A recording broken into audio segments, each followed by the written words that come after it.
Okay, good morning. Okay, good morning everyone. This is my topic about socio-emotional development in early childhood or preschool. So what is social emotional development?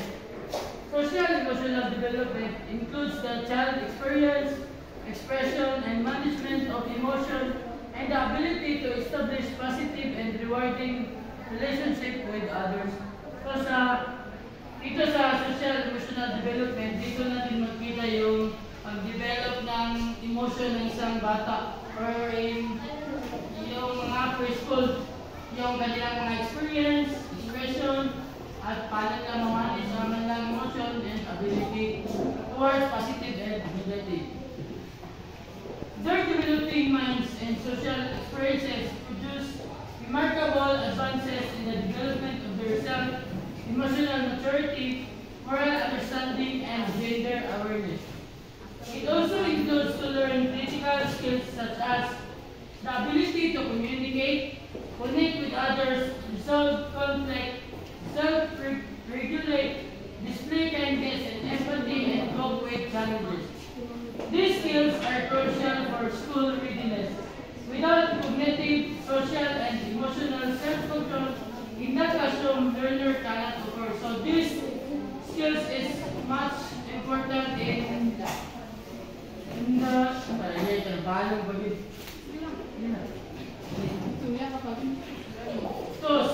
social emotional development.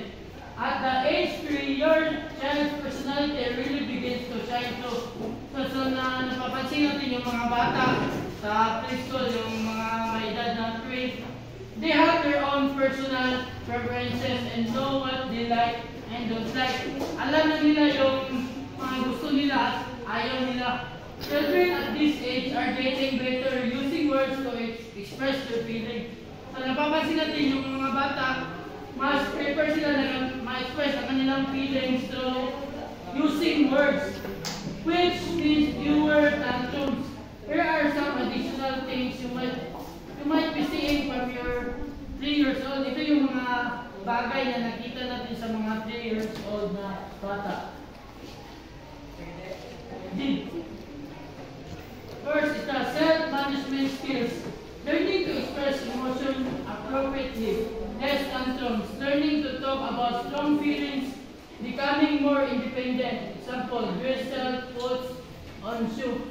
So, dito sa self-management skills, parang mas gusto ng mga bata na iniisip nila na kaya nila sa kanilang sarili lang. Halimbawa ito yung gusto nila sila lang magbihis, sila lang yung maglagay ng magsuot ng kanilang sapatos. Dito yun sa self-management skills. And the second is self-awareness skills, able to identify other feelings besides sad, mad, and glad. Able to express likes and dislikes, has a strong sense of self, able to identify their gender. Dito naman sa self-awareness skills, parang awareness lang kung ano yung iba't ibang feelings, able to express nila ano yung kanilang gusto at hindi. Dito na nakabaloob sa self-awareness. And identify na nila kung ano yung kanilang gender, kung lalaki ba sila o babae. And the third is the social awareness skills, able to ask parents in other families for help, become more aware of people's feelings. Dito naman sa social awareness skills, para yung mga bata nagtatanong na sila sa kanilang mga member ng kanilang pamilya or aware sila sa feelings na member of the family. And the last is responsible decision-making skills, learning to connect behavior to consequences. Dito, parang responsible sila sa paggawa ng mga decision in terms of behavior and how to connect with others. And meron pa palang last, relationship skills. Take turns with others, play with other kids, copies other kids' behavior, begins to have real friendship, resolve conflicts with help from adults, engage in imaginative plays, example, practice for how to interact with people in real life. In the relationship skills, dito na mapasok yung mga ginagawa ng mga bata. Halimbawa yung mag-connect ka sa ibang mga bata, play with other, and nakakapi nila yung behavior ng iba, at nakakaroon na sila ng mga real friends. Social development. Social development refers to the process by which child learn to interact with others around them. Itong social development, may kaalaman na yung mga bata on how to interact sa mga tao sa kanilang paligid o kapwa nila bata. As they develop and perceive their own individuality within their community, they also gain skills to communicate with other people, process their actions. Hindi lang sa mga tao, and then nakakaroon sila ng skills on how to communicate other people. Ito yung mga halimbawa ng skills nila: develop language skills, build self-esteem, strengthen learning skills, resolve conflicts, and establish positive attitude. Ito sa emotional development, the young child's growing awareness of self is linked to the ability to feel expanding range of emotion. Kanina sa skills development, dito naman sa emotional development, dito naman na-develop ang kanilang emotion, ability in how to expand the range of their emotion. Their emotional development in early childhood allows them to try to make sense of other people's emotional reaction and begin to control their own emotion. Dito na nakapanood yung mga preschooler o childhood na inaalam nila yung mga tao na makasense sa kanilang emotion. Also, they begin to control, kinokontrol nila ang kanilang sariling emotion. Dito sa expressing emotion, relating emotion, and understanding emotion. Sa expressing emotion, self-conscious emotions such as pride, shame, embarrassment, and guilt occur during early childhood. They are especially influenced by parents' responses to children's behavior. Sa expressing emotion, dito na express yung kanilang emotion such as pride, shame, embarrassment, and so on. Sa understanding emotion, young children increasingly understand that certain situations are likely to evoke particular emotion. Facial expression indicates specific emotion, and emotion affect behavior, and emotion can be used to influence other emotion.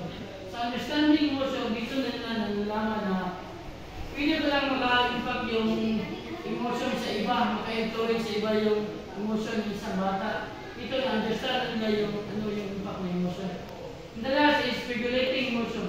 Children are able to manage the demands and conflicts they face interacting with others. Ito na-regulate nila yung emotion nila in terms of conflicts and facing or interacting with others. Regulation of pair relation. Emotion plays a strong role in determining the success of child-pair relationship. Dito, napaka-importante talaga ng emotion sa role in determining success of pair relationship ay yung pagkakaroon ng kaibigan ng isang bata. Specifically, the ability to modulate one's emotion is an important skill that benefits children in their relationship with parents. So, the ability to modulate one's emotion, kapag maka-impact ang interact ka sa emotion ng iba, mas madali kang maka-benefit sa pagkaroon ng kaibigan kasi mas madali ka lang magkaroon ng kaibigan magpareha kayo. Yung emotion mo is okay sa kanila. Moody and emotionally negative children are more likely to experience rejection by their peers, whereas emotionally positive children are more. Sinasabi dito na pag moody and emotionally negative children ka, parang kaunti lang yung mga kaibigan na nagkakaroon ka ng kaunti ng kaibigan dahil moody and emotionally negative guys. Dito sa positive children, maraming mga kaibigan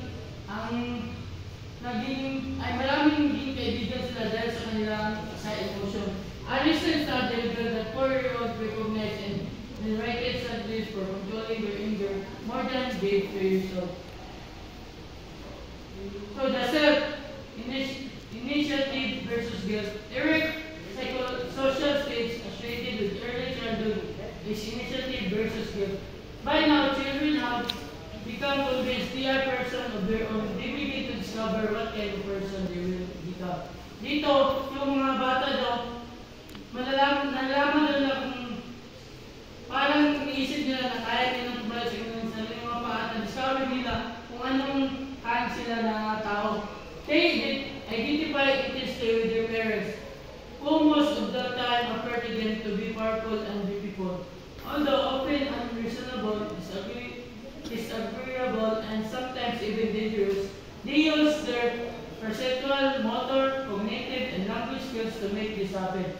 The great governor of initiative is conscience. Their initiative and enthusiasm may bring not only rewards but also guilt which lower self-esteem.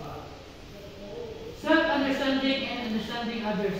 In Erickson's portrait of early childhood, the young child early began to develop self-understanding, which is the representation of the self, the substance, and the contents of perception. Sinasabi dito sa Erickson's portrait ay yung mga childhood nagbigyan na sila na develop ng self-understanding at ang self-understanding nito ay naging representation ng kanilang mga sarili and the substance and contents of self-perception. Children often provide self-description that involve body attributes, materials, possession, and physical activities. They include understanding that other people have emotion in self. Nito, naiintindihan nila na ang ibang tao meron pala din emotion in self. Children start describing themselves in terms of psychological trait and also begin to perceive other in terms of psychological trait. Thus, a 4-year-old might say, my teacher is nice. So dito, makarecognize siya ng iba na sabi nito, my teacher is nice. And lastly, this is the conclusion. Children achieve remarkable advances in social and emotional development that establish a foundation for later coping itself. Dito sinasabi na yung mga bata daw, naabot nila yung remarkable advances sa pag-develop ng social at emotional and also sa pag-establish ng isang foundation. This achievement can be threatened by exposure to elevate stress of many kinds. Family poverty, marital conflict, parental emotional problems, experiences of trauma, neglect or abuse, or other adversities cause some children to experience this anxiousness, overwhelming sadness, disorganized attachment, serious problems, and managing behavior. Yung mga bata naman na yung may mga history sila na yung kanilang pamilya ay halimbawa maltrato sila, sinasaktan sila, yung may yung mga magulang na palaging nag-aaway, family poverty, yung galing sa kahirapan. Dito, experience nila itong anxiousness, burning sadness, sad sila, yung sa kanilang emotion, problem na sa kanilang behavior dahil sa mga experience nila. Kasi yung mga bata, hindi nila maintindihan yung kung ano yung nangyayari, pero sa emotion nila, madadala nila kung ano yung impact ng mga parents sa kanila.